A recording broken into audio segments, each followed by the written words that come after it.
I'm Chad Ruthermond, And I'm Andy Kinnick. and welcome to NOCLIP Pocket. In space, no one can hear you scream.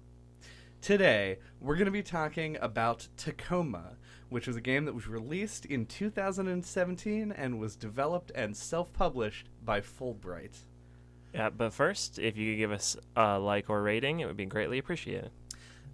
So Tacoma is a sort of a walking sim game. It's a game where you move around a space station and you interact with logs and physical objects and things in your environment in order to uncover the story of what happened to the people on the station. And it is a follow-up to Fulbright's first game, which is Gone Home, and we have both dabbled a bit in playing Gone Home in the interim. It is a game that we covered 5 years ago. Yeah, it was like one of the first 10 episodes, I think. Yeah. So it's been, a very long time. So yeah, had to revisit it for a refresher. Mm-hmm. And the reason that I wanted to is because when I played this game, when I played Tacoma, I was unsure, one, how similar it was to Gone Home. Even though it felt very similar, I wasn't sure how much overlap there was in design. And also just like something felt missing to it from me. And I don't know, I wasn't sure what that was. But now, with the revisitation and everything, I feel like there are actually interesting comparisons to make. Yeah, no, I had a similar experience. I wasn't sure if you were going to as well or not, but yeah, this is a spiritual sequel, or a spiritual successor rather, to Gone Home, as you were describing. And when you boot it up, for one thing that stood out to me is this looks so much better than Gone Home. Like, I didn't realize it just how dramatic the improvements have gotten, it's cool to see. Like, we talked about this, I think, with Telling Lies. It's like the first game was like a smaller budget affair, and then the second one, they just really pump up that visual fidelity. But yeah, so yeah, I think what ends up, because I replayed Gone Home like yesterday or 2 days ago, and I think the thing that feels like it's missing is the like personal element. In Tacoma, it feels really distant, or like you're just interacting with these logs, and it's like it's not as relatable. And yeah, it's like that is like really what creates like the atmosphere, I think, in Gone Home, is that it feels like a very personal story that you can like imagine yourself in. It's easier to picture what's going on and relate to it. Yeah, I think, and I don't want this podcast to be a Gone Home redux. Like, if people are interested in hearing that, considering how old the original episode is, I would consider it. Yeah, do an epilogue episode. However, the comparison I think needs to be made up front, at least, so that we can move past it. Right. In that Gone Home is a really personal narrative. It's something that's very easy to relate to, because of it's like near modern day time period setting. The characters in it, the struggles that they go through, and the things that they're interested in are all sort of crafted to relate to people who are likely to be the ones playing the game. It's a really personal story, and it's mostly about a single character. It's like their narrative and then the 3 or so supporting characters around it. So not to spoil Gone Home, it is just like, by the end of the game, you feel very invested in this particular relationship that's developing, and in Tacoma, you really don't. You're given a lot to care about. And on paper, I think the concept is more appealing, especially to a wider audience. But at the same time, I think that sort of loses its focus. And I think that's what I was missing in this game. Like, I liked this game, and we'll get into all of the good reasons why. However, it didn't... This feels like a game that I will forget about over time, whereas I keep going back to Gone Home in my head whenever I think about like the excellent storytelling that's in that game. The reason that Gone Home feels novel, even though this game definitely has more in terms of mechanics and stuff than that game did. Yeah, it's something about the fact that you're exploring a house as well, like learning about a person like this, experiencing this kind of a narrative, through like learning about a character through exploring their house and like looking at their stuff and like seeing the things that they did just feels like a really natural fit. Mm-hmm. And when you put it on a space station and you try to do like personal stories of like the crew and everything, like it almost feels like, I don't know, like it should be a little bit more like video gamey, Mm-hmm. if that makes sense. Like maybe there should be some more puzzles in it, or like, I don't know, there's something about it that it doesn't feel like it is quite as cohesive as the concept of Gone Home. Yeah. I don't know if you're satisfied having replayed that whole game to get 5 minutes of content out of it. But I don't want to hang up on it too much. No, me neither. Like, I'm sure that if Steve Gaynor was listening to this, the last thing he would want would be for us to sit here and just ruminate on how good Gone Home was during the entire duration of the Tacoma podcast. Yeah, I just wanted to, like you said, just wanted to touch base with it up top. Yeah, for sure. And it's something, like, because I told you, I was like, I'm going to replay Gone Home, or at least part of it, before we do this. Because I need to know. Like, I need to know if maybe I'm just being nostalgic or I'm isolating the good parts of the game. And I don't know. I mean, we'll probably jump back and hit a few key points later on, but to move on to Tacoma proper, the game that is the subject of the day. Mm-hmm. You are exploring the space station, and you have the ARDware, the ARDware. I don't know what the hell it's. Augmented reality is the AR part. Right. I don't remember any of the rest of it. Like interface. It's basically just like a diegetic in-game UI that allows you to recover data, like surveillance data, based on where, like, locations and like what you have access to and stuff like that. And this is like a huge part of everything, and it's sort of, this is where I feel like the technology has kind of come forward as far as the storytelling elements go, because it lets the game be a solitary game where you as Amy just go around the space station and read logs and do shit, like Gone Home was, and I think what the game wants to be, because it doesn't want to influence your opinion with outside, like, communication so much. But it also allows it to put in, like, quote-unquote live actors, like actual visual things happening on screen that you can view without it being confined to, like, a VHS or something. Yeah, it takes it that one step further, because it very much comes from this like lineage of immersive sim kind of style games, which are infamous for having like audio logs to deliver like backstory and things of that nature.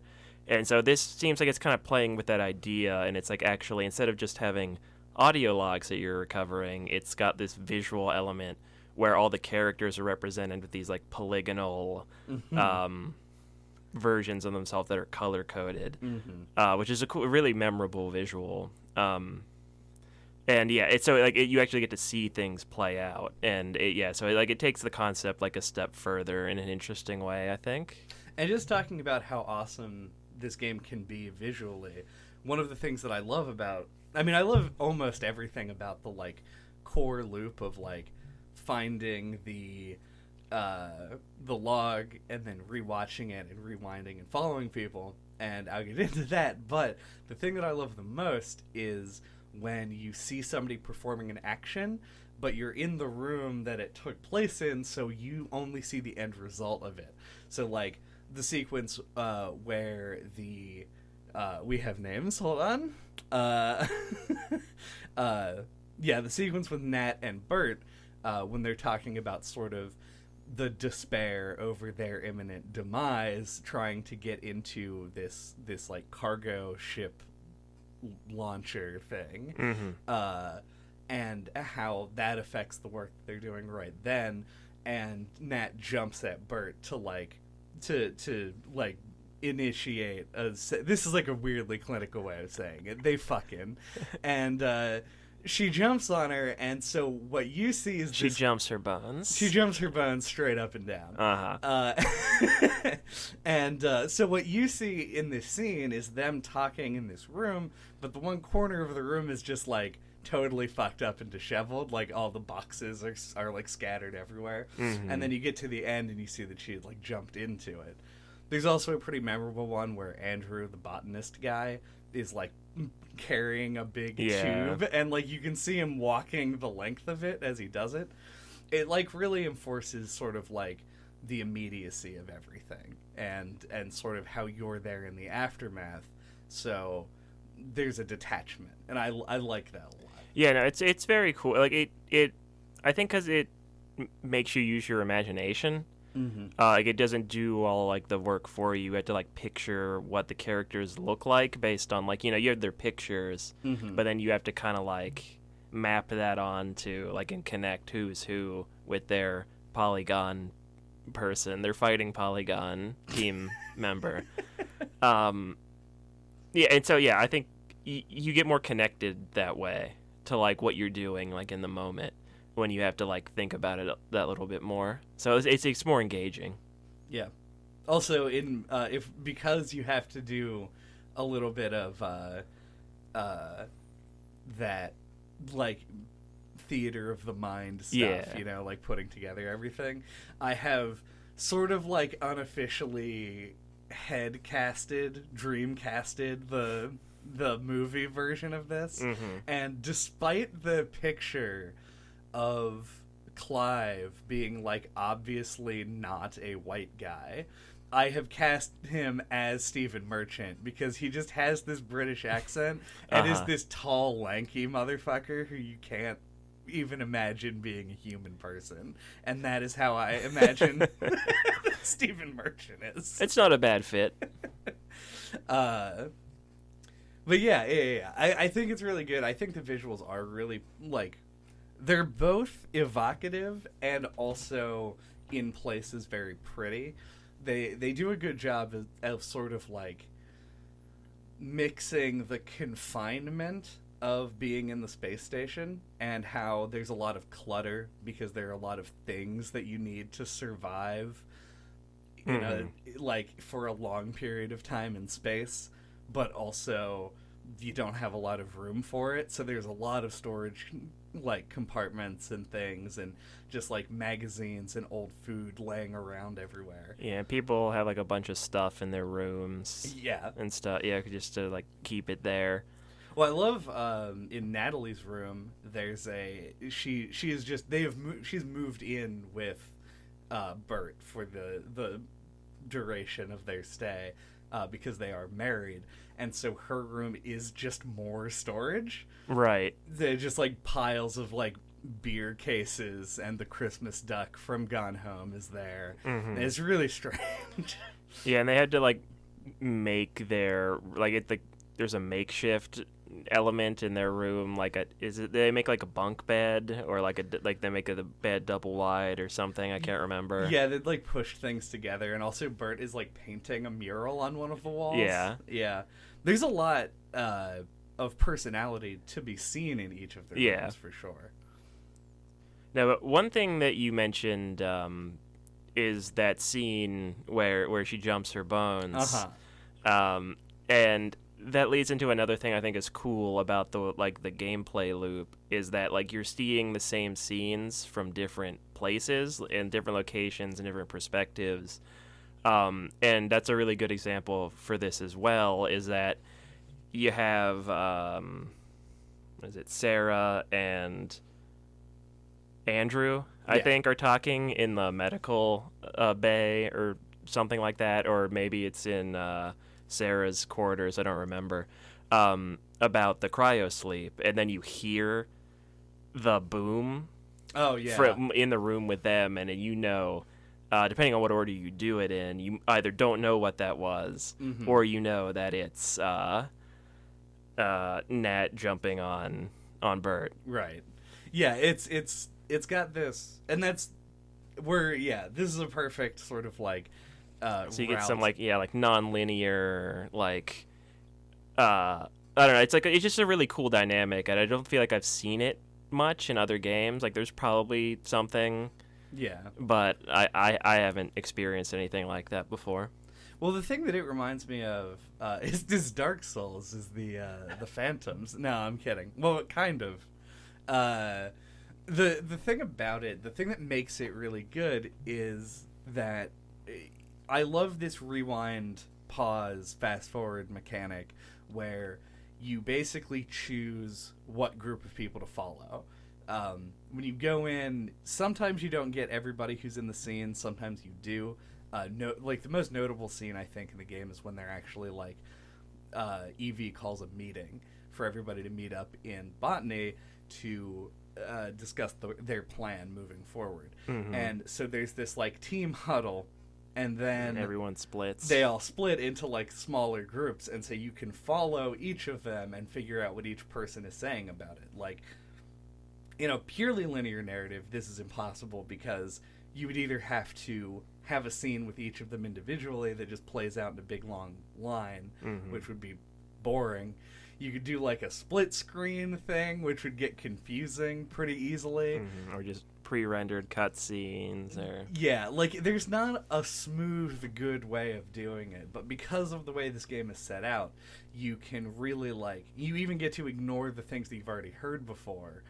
And it also has this element of being able to add secrets. You can somebody might go off and you might just forget about them, especially if there isn't a log thing on the timeline. But if you follow after that person, hey, you get a scene that maybe you wouldn't have seen otherwise. They'll start in a different room, and you have to go find them if they're actually involved. Yeah, like that scene in particular is a good one to call out because it does feel like it's like the most emblematic of the concept. Like it really feels like everybody just splinters in completely different directions, and you're like, that decision of like, who do I follow? Who do I prioritize? Like it just remember it feeling the most like interesting in that moment. Yeah, I feel like it would be. I would want to have this conversation in a more with a wider sample size than just the two of us. Yeah. But I have this idea of this game with time pressure being a really interesting thing. If there was more of a puzzle to it as opposed to sort of like a mystery. Because when you have a mystery, it's like you need to solve it for the ending to be satisfying. And so they do. And having time pressure would just make that harder and less satisfying. But it would be really weird if you had to actively choose who to. It would be more like a traditional adventure game in this case. But like you said, you choose who to prioritize because it's who you think of as being the most important or interesting in the scene. And you either do it first or you save it for last because you're being a little cheeky. But then you can rewind and check everybody else's path in the meantime and sort of how that contextualizes what everybody else has been saying. It's really interesting from a storytelling perspective and very weird from a gameplay perspective. Yeah, it does. Like, we were talking at the beginning about how it kind of feels like maybe there's a little bit something missing when you play the game. And I think this might contribute to that feeling. Is I think you're right. It does. You do think about what if there was more of a challenge to this? Like I had to make decisions about who I went and listened to. I don't know if a time limit is one way you could do it, but I feel like a bigger area might be a more palatable way to do it. Because as you said, if people aren't on the timeline, you are more likely to miss them. If you had a bigger space and you had a character go off and do something weird, or yeah, I feel like you could hide little details and things like really interestingly if you had a bit of a bigger space to play in. Yeah, I think they do what my favorite like mechanical thing, like because there isn't a ton of mechanics in the game, for good reasons, part of the design. But they do a thing where there are elements like lockers and boxes and shit that have key codes, but much more interestingly, they're keys that you can find, and you only have one inventory slot with big quotes around it, in that you hold an item in your hand, and when you're holding it you can't pick up and interact with other things, and some of the things that you interact with are really important to understanding the story. So if you have something that you want to take somewhere else, you're constantly like, you put it down, you pick the other thing up, then you put it down, pick the other thing up. And the reason that I like this, instead of finding it annoying and hating it, is because it felt genuinely like you were accomplishing something when you take a key from one room into another room to find the lock that it goes to, and then getting rewarded for it. I thought was really good. I think that if there were more interesting things that you found using that method, at least that I found, it would be really cool. I think you could have really added some interesting plot elements to it. The best part of Waking Up is the best one that they did was Sarah, who had both a key lock one that gives you the newspaper article that explains her like weird malpractice suit that she was in, like the details on it and how she blamed AI, and the cryostasis status screen thing has a password that you have to actually figure out based on other information, because like the password clue is graduation, so you have to figure out what year she graduated from school. So there's like a puzzle solving element to it, right? And I really liked that stuff when it was there, and I think it made up a lot for the lack of the really strong connection that I wanted with the characters. Having a more expansive story with more characters, but also more for you to do from a puzzle solving perspective, made that a little bit of an easier pill to swallow. Yeah, no, I agree. Yeah, it just feels like it's just kind of like I feel like my thesis for the game, as far as like my criticisms of it go, is like it felt like there was more like interactivity and or puzzle solving stuff left on the table. But yeah, no, as it is, like they do both halves, I think, kind of prop each other up, like the characters and the environmental interaction. So do you want to talk about the narrative? Yeah, I was actually going to say that, but then I was like, maybe he has something else, so I'll give him the chance. Yeah. So one thing that stands out to me a lot is the AI, Odin, as it's called. He's a little pyramid guy. And I think it's a really, really, really well done and effective like subversion of HAL 9000.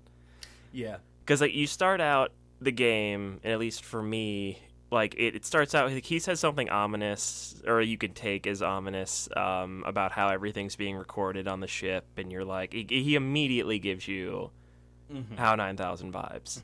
And, you know, there's the whole thing where, like, the debris hits the space station, and he's talking about how, like, the oxygen supply, and you're like, is he lying to them? Is he trying to kill them?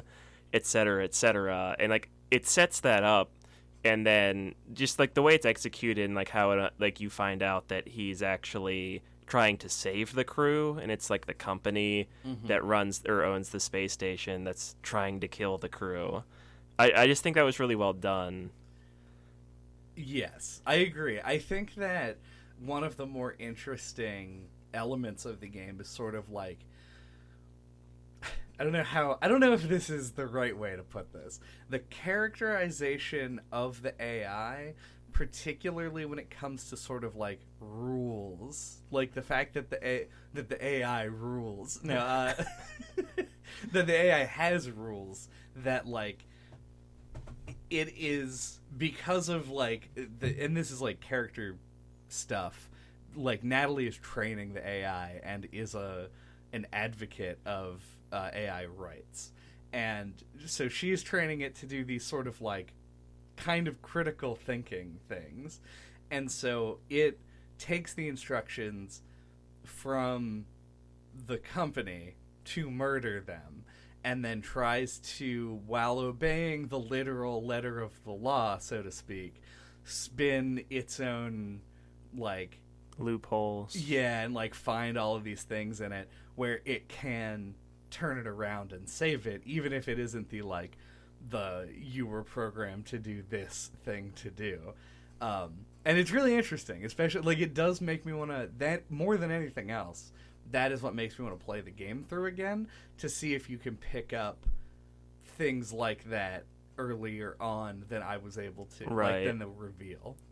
Yeah, no, it's just refreshing, I think, because like I feel like you can like doing just a subversion that's just like the opposite of what you would expect can be, I don't kind of like feel kind of lazy and like not really that interesting, but like it's all about the execution. We're in the subversion meta culturally right we now. are. So like yeah, now the expected thing is to do the opposite of the expected thing. Yeah. So you really have to do gymnastics to pull off a good twist. It's just like no, like being subversive can be, especially the older you get, a really effective like tool in storytelling to just not do the same thing you've seen a million times. Just about the execution of it, which I think they do really well here. It's just like it's really refreshing that the AI doesn't just decide the most logical thing to do is just kill everybody. Right. Like I like the more optimistic spin on it, where like the AI actually decides to disobey its protocol and save the crew. Yeah. Because it realizes that the company are the ones that are like breaking their protocol and not doing what they're supposed to do. Right. And also playing into the strengths of this developer, because the AI and furthering the sort of like not meta necessarily, but the like overarching narrative of your character coming in not unknown to you at the beginning of the game to save the AI and to take it somewhere where it can like not serve under the Ventura Corporation. Yeah, like the AI Liberation Front or whatever. Yeah, they that like the AI does this because it has formed personal relationships with the crew members. Like it likes the crew members in a way that like the logical AI, that stereotype, cannot. Like right. They don't. That's not like a usual element of AI stories. Yeah, it's Turing complete. Yeah. Well, unless it is the point of the narrative. Yeah. Which this kind of sort of is. I feel like the narrative is mostly a personal one. Yeah. And the AI just is a character in that. Yeah, no, it's not about the sentience of AI. Right. But it does have just that element. Yeah, yes. It's just a part of the story. Yeah, and I loved that. Like, I'm a big science fiction nerd, and I like when, like, because AI is a tale as old as time. Ironically, given how new the technology is as far as like actual progress. But like, you know, Asimov wrote like fucking 10 books about AI and like, oh, this is how a perfectly logical being would act, and like, here are the rules of robotics, and robots are now are they human? And then you got like Blade Runner and stuff where there's like it's almost indiscernible between a robot and a human being. And so I liked this take on it because it was an AI that behaves the way that you expect an AI to be, but then is able to make the connections and sort of become more human, and you just get to see it's sort of like reaching that. It gives a lot of weight to what the characters are doing because of how it relates to the AI. Yeah. And I guess to lead into something else, I really like the like social commentary element of like the world building in this. I like the future that they've set up here feels more like grounded, I guess, or real than a lot of other speculative futures where like I could really kind of see some of the stuff we see in this actually happening.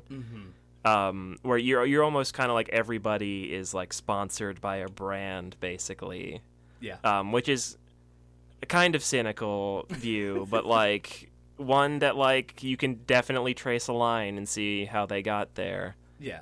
Yeah, I think the most dystopian part of this future, like, we get the, like, almost sort of comical element of the fact that, like, all of the major players in this are, like, leisure companies. Like, you are part of a very Wall-E future. Yeah, like, the Ventura Corporation is, like, developing vacation homes in space. Like, that's, like, their primary thing that the Tacoma station is, like, working on. And the rival that ends up saving the crew members in the end, and who Clive was originally an employee for, is Carnival, specifically the real world Carnival that operates cruise lines, now just does space cruises in this game. And that's fantastic. Like, that's kind of funny, and also, like, fits and everything. Yeah, it also, like, feels like it makes some amount of sense. Exactly, yeah. And so the most dystopian part of this is the fact that Carnival, in addition to running cruise lines, also operates a university that has like a planned career track from where you go to school and then directly into working for the same company. And it does sort of like put in like basically like company bucks, like your loyalty to the company, as shorthand essentially for like that style of the workers not being able to like gain any power because they're so beholden to the company, right? Which is fine. Like, it's very Black Mirror. Yeah, it's super not the point of this story, and it's just there as a world building thing. But it's good icing on that cake. Exactly. Yeah, like the world you feel like you have an understanding of how the economics work in Tacoma that is surprisingly deep for how little lip service it actually gets. Yeah, it's just like it feels grounded enough in stuff that's happening right now that it just feels like it makes intuitive sense to you. Like, it's not hard to understand like how this world works. No, yeah, super good. And actually, I probably would have gone through this whole podcast without even thinking about it unless you mentioned it. And it really was like going through. It was something that was always in the back of my mind. So I don't know why that slipped it here. I think it's just it was so well integrated. I just have like one other lingering thing I wanted to bring up. Is after playing this and gone home again, I was reminded that of 0451 as a thing. And I brought up immersive sims earlier. But it's like a trope that originated from System Shock? Yeah, whatever studio. Oh. Looking Glass. Yeah, that's who worked on those games, like that was like a calling card of theirs, that they put that as like a code, like a key code or something like that in all of their games, and it's been something like that's a torch that's been carried by certain kinds of games going forward. And I just completely forgot that it was a thing that existed until replaying these, and I was like, oh yeah, like this 0451 sounds familiar. Like I feel like this is a thing that I've heard people talk about before, and I looked it up and went down that rabbit hole of the history of that. Don't know if there's anything really interesting to talk about here. I was just reminded of that as a thing, and I found out that it originates from the book Fahrenheit 451. Oh yeah, because System Shock is a very sort of like future dystopia sort of game. I remember, not to get too far off the rails on this episode, but like I remember before there was sort of a breadth of games in the genre, and like immersive sim kind of took over as the catch-all term for these games that are like System Shock. Right. Ironically, not really BioShock, but it has like similar it is on the same ground. Yeah, it's got a similar design philosophy. Yeah, it just isn't as like, it's not as sim. Right. It is immersive without the sim. Light on the sim. Yeah, very light on the sim. You can light oil and stuff with fire. But yeah, like games of the System Shock ilk were just referred to as 0451 games for a while, which is interesting because it is like such an insular little joke. But yeah, the very first unlockable thing that you come across in Gone Home is 0451. I mean, I guess you can come across shit in different order, but for most people, in the dad's study, yeah, is an 0451 code immediately, and that is more paying homage than it is like a signifier of the genre of the game. Yeah, I wanted to compare it to like the Wilhelm scream in movies. Like it's just like it's something that I think started as an in-joke and has just taken on like a meaning of its own because it's been carried over into so many other things. Yeah. It's very good. It's funny because like we don't get to talk about this very often because we don't do a lot of immersive sims. No, I didn't grow up with them. The only ones I've played are the ones we've done on this podcast. Yeah, and it's rare. Yeah. Because they do usually take a long time and are usually pretty hard. Yeah, so yeah, I'm not familiar. I'm not versed in the genre. Yeah. But it is an interesting thing. I actually didn't notice if there was an 0451 in this game. I wanted to say it was that first code on Evie's door that you have to like watch her, but I don't quote me on that, but I think that's what the code was. Well, fortunately, people probably aren't listening to this podcast for a walkthrough. So true, but like But if you are, it's 0451, go try it. Yeah. But yeah, it's something I think it feels unique to video games, like a genre-wide Easter egg. So I just wanted to bring it up. Yeah. Or unique in video games, not something that's unique to video games. Right. It's like unique to this genre. Do we have cryo freeze thoughts? I guess my thoughts before they go into cryo stasis are, this game is cool. All right, thank you for listening to NOCLIP. No, yeah, as we talked about up top, it did feel a little bit lacking, given how much we liked Gone Home. And it's hard to put your finger on exactly what it is. But it does feel like this game's kind of begging for a little bit more like environmental interaction and or puzzles, or like a little bit more space to kind of play with the like different location, different instances of like the same events in seeing them through different locations, just to play with that a little bit more. But for what is here, and not judging it based on what I think it could have been, it's very good. It's a lot of the strengths of Gone Home carry over. Like there are some cute personal narratives. The characters are very well voice acted.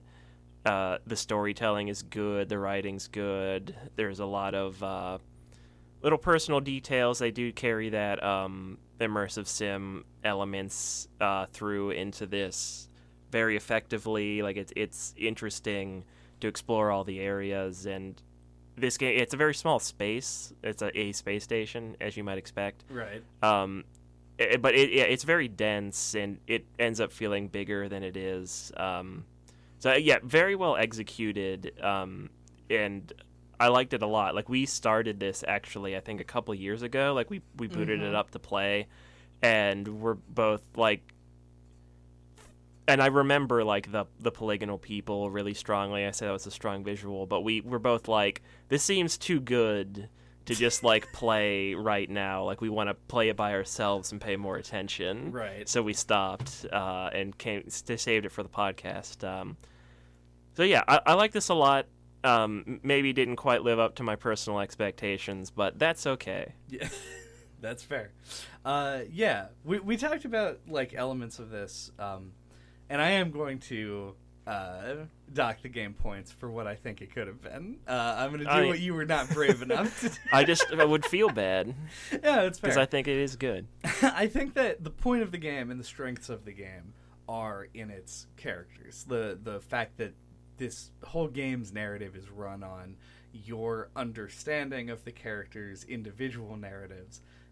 And the game sort of lampshades at the very beginning in an email that somebody sends to Clive about how you're on a space station with 5 other people. Like, you're going to just, like, there is going to be, like, an element of just everybody's fucking each other.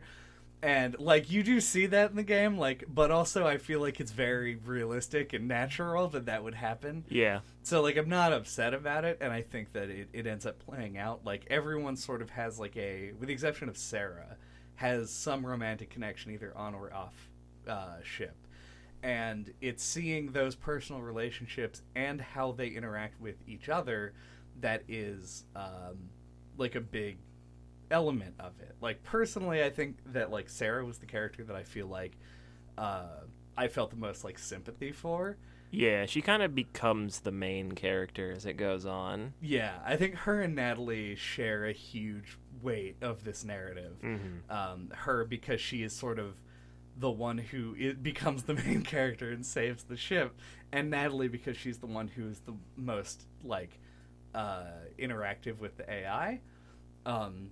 With Odin. And so, like, these characters and their relationships are really what drives the game forward, but they introduce this element of the logs and being able to rewind, and it just feels like there's so much that if you had this, you would want to do with it. You want to make all of these wild, like, sort of things, like puzzles and interactions and stuff. And there's very little of it, and I think that's the biggest disappointment. So basically, I love this game. I think that a lot of the stuff in the game is super, super good, and I think that the narrative and the characters are all really well realized, believable, and is what drives this game forward. But I feel like there's a lot of stuff and a lot of time that you spend doing a sort of rote behavior where I think there could have been a little bit more active participation. Yeah. I think that's what No, yeah, I agree. Good ass game, though. Mm-hmm. Thank you for listening to NOCLIP Pocket. What are we talking about next time? Next time, we're going to be talking about indie skateboarding game Ollie Ollie, which I played briefly on the 3DS several years ago. So we'll see how that plays out.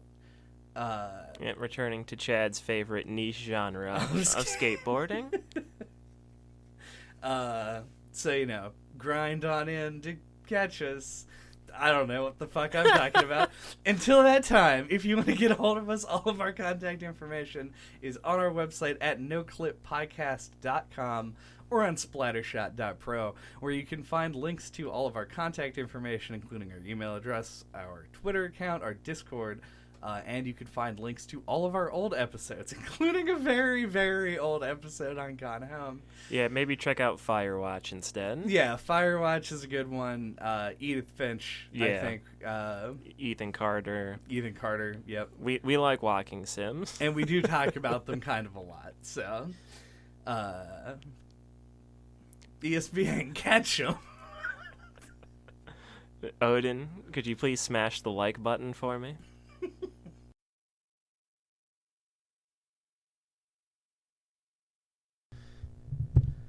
Just gonna make all the good noises.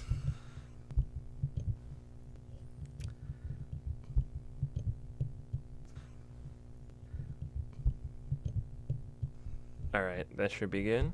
Alright.